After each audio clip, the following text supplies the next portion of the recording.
News just in, caramel popcorn and cold pressed juice has been added in the ordered and the Sunrisers Hyderabad watching party as the Mumbai Indians have bundled out Kolkata Knight Riders for 133, thereby needing just 134 to win. Kolkata batting first. Chris Lynn put up 41. Robbie Uthappa made 40 but took close to 48 balls to get to that 40. Mumbai, of course, the pick of the bowlers. Lasith Malinga, 3 wickets to his name. Hardik Pandya getting those crucial breakthroughs of Shubman Gill and Chris Lynn. I'm joined in studio by Ajit Agarkar and Dan Vittori. Sunrisers Hyderabad, the winner here. You never say never. I think there's still Mumbai have to still go and get that 134. Stranger things have happened in this game. Not that strange. Well, it still runs on the board. I think, and let both teams bowl and bat on that. Obviously, Kolkata had it horror 20 overs at the moment. Mumbai did the job well, were consistent enough. They're a good team, but terrible 20 overs for Kolkata. Some strange decisions as far as the batting order was concerned. You had someone like, of course, Nitish Rana, you had Andrew Russell, but still Dinesh Karthik, Robbie Uthappa coming ahead of them. I think it's more a case of the way that Kolkata went about it. I think they started well. Lynn came out aggressive. And actually their power play was on track, and then they lost those 2 quick wickets to Hardik Pandya, and then it stalled. It looked like they didn't have, I suppose, a plan to be aggressive, and they were getting through balls. And in T20 cricket, whenever you lack that intent, it somehow catches up on you, and you could see that when they lost a quick wicket to Dinesh Karthik. Russell comes in, all that pressure and expectation on him, he gets out, and then they just looked a little bit lost after that. Uthappa could get no momentum whatsoever, and very rarely do you see someone bat that long to have a strike rate of under 100. It's very rare. That's the funny thing. I mean, nobody, apart from Lynn and Nitish Rana to an extent, could hit a boundary on that pitch. Mumbai with those ground dimensions, quick outfield, you generally get one guy at least to have some sort of flow to his batting. No one did. Dinesh Karthik we talk about Uthappa, okay, because he was there for a longer period. Dinesh Karthik played 9 balls for 3 or something. I don't think Shubman Gill got going either today. So we'll have to wait and see if Kolkata can make it a little bit difficult for Mumbai. But the batting performance was very poor. When you're scoring at such a slow rate and you know you're not going to get to that desired total in the dugout, are you trying your best to send a message out, say, come on boys, start getting that scoring rate up because we're falling way back behind? I think you back the experience that's out there. I think there's no one's under any illusion that you need 170 minimum at Wankhede, and I think that's where the frustration probably would have been from the management, and they possibly sent a message out, but you send it a message. At 10 over 60, you don't really need a message. No, exactly. You think everyone knows it. And look, I mean, people are always trying, and you saw Ajit made a good point. Nitish Rana came out, and I think second ball he hit for 6. He was there to play. He was there to be aggressive. But they couldn't get a partnership going with him. It was just him by himself after Lynn early on as well.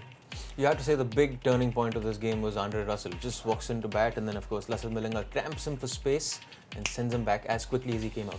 Yeah, I think it was bound to catch up at some stage. Law of averages, I think. Try to leave the ball for, you'd think that he wanted to whack it for 6 again and missed. It was good ball, good plans, tucked him up a little bit like you said. Just one of those things, gloved that, misses that one, and who knows, it's a completely different scenario after that. So you've got to give credit to Malinga, all that experience. Bowled a bumper before that also, which was a wide down the leg, which was a nice wake-up call for Andre Russell, but the second one got on target and deserved that wicket. I think he's bowled well, bowled smartly. Went for a few at times, but he's bowled smartly. Doesn't get too much praise for his bowling, does Hardik Pandya, but got you those 2 crucial breakthroughs. He's always a wicket taker. I think he is expensive, and I think he's one of those guys who you never quite know what he's going to bowl, and you never quite know when he's going to bowl. I think Mumbai use him in so many different ways, from new ball, middle stages to death to sometimes not at all. So, look, to get Lynn out in particular, I think once he got in, he could have been so dangerous if he continued to bat. So, look, there's always turning points in a game, and Ajit mentioned Andre Russell, but to get those 2 wickets so quickly, it sent Uthappa and Dinesh Karthik into a really, I suppose, not negative is the right word, but they were content just to turn around as opposed to before when they were being aggressive through Lynn. So that really changed the momentum of the game. There's a question coming in, of course. This one is from Ashish, who says, why would Kolkata not send Russell in to bat earlier? Did Karthik want to prove a point? Who wants to take this I question? don't think anyone's that malicious. I think, look, I think they lost 2 quick wickets. That was it. I mean, Russell was probably walking upstairs to put his pads on when they lost the first one, and then by the time he got back down, they'd lost the second one. So I think the timing of when Russell came out was fine. There's no issues at all.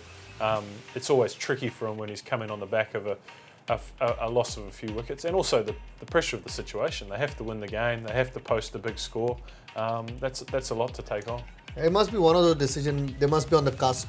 Yeah. Another couple of overs, and they might have sent Russell in.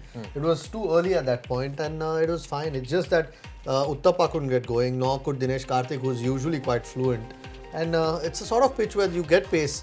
You get enough pace to work around. Unfortunately, just no one had any sort of batting rhythm or batting flow. They just struggled. So I don't think Russell, I mean, he came in what? I can't remember what over he came, walked in, I think 11th or the 12th over. 11th, So 12th there was enough time left for him. It's just got Good done ball. by a good ball. Yeah. Question coming in from Munir. Do you think the pitch made the difference, or did Kolkata go into a shell? I thought it was a better pitch than the last game. I thought there wasn't as much turn. They didn't bowl a huge amount of spin.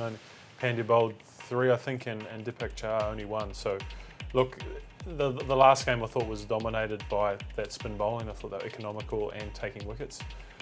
So this time around, I actually thought it was a better wicket, and the way that Lynn batted on, and then even Nitish Rana when he first came in showed that you can score. So once again, we always talk minimum 170 at Wankiti, and this is nowhere near it, irrespective of the pitch. I think it's a below par total.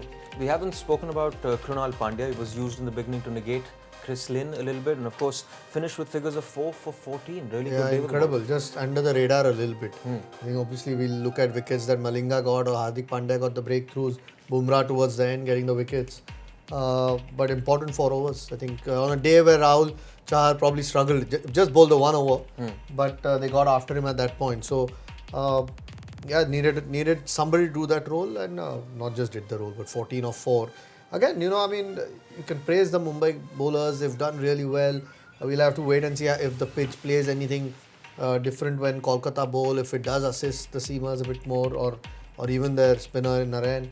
But I don't think KKR helped their cause at all. I think the batting was very average, unfortunately. With all the stars that they have, and all the ability that they have in their batting lineup, I don't think they put enough pressure on Mumbai.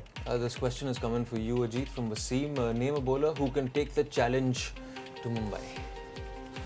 Oh, it'll have to be one of the seamers. One of the seamers will have to put their hand up. Whether it's Andre Russell's night, who knows?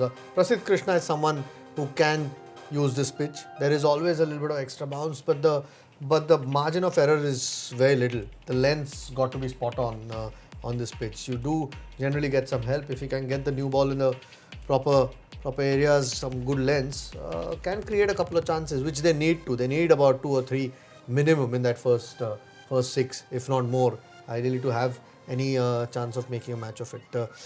Someone like a Krishna who's got a bit of extra pace, if he bowls well, he'll have a chance to get some wickets. When you're defending such a small total and there is so much at stake, of course, a playoff spot is at stake, do you throw in all your strike bowlers right in the beginning? Because then if you hold them back, it just might be too late then.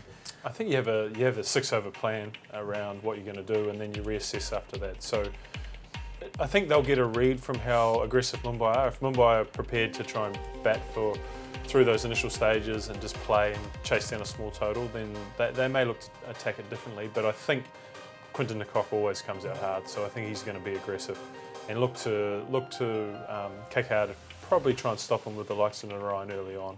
Narayan may be their crucial one in those How you use him exactly? early power play stages, because if he comes on when they're 60 for none, then there's no real point really. So the rest of their bowlers are not have a sameness about them, but Narayan's their trump card, and they obviously don't have Kuldeep or Persh Chawla, so it's all up to Narayan in terms of the spin department. By the way, word just in that the SRH watching party, they've ordered some quinoa salad as well now. They're really enjoying They better this book game. their flights though. Yeah. Predictions, guys. Oh, I mean, how could you go against a team that's chasing 133? That's what I was trying to say in the beginning. Yeah, funny things happen in the game, but at this point, Mumbai should get that reasonably comfortably. it'll be very interesting if they don't. Yeah, I think you'd have to back Mumbai in this situation. They've played well at Wankhede and they'll back themselves. I think they will come out aggressive, and then once they get that power play out of the way, they'll just tick the runs off as quickly as they can. Dan Vittorio, Ajit Agarkar, thank you so much for joining us. Do join us again post that game from the Wankhede. You're watching ESPN Cricinfo T20 Matchday.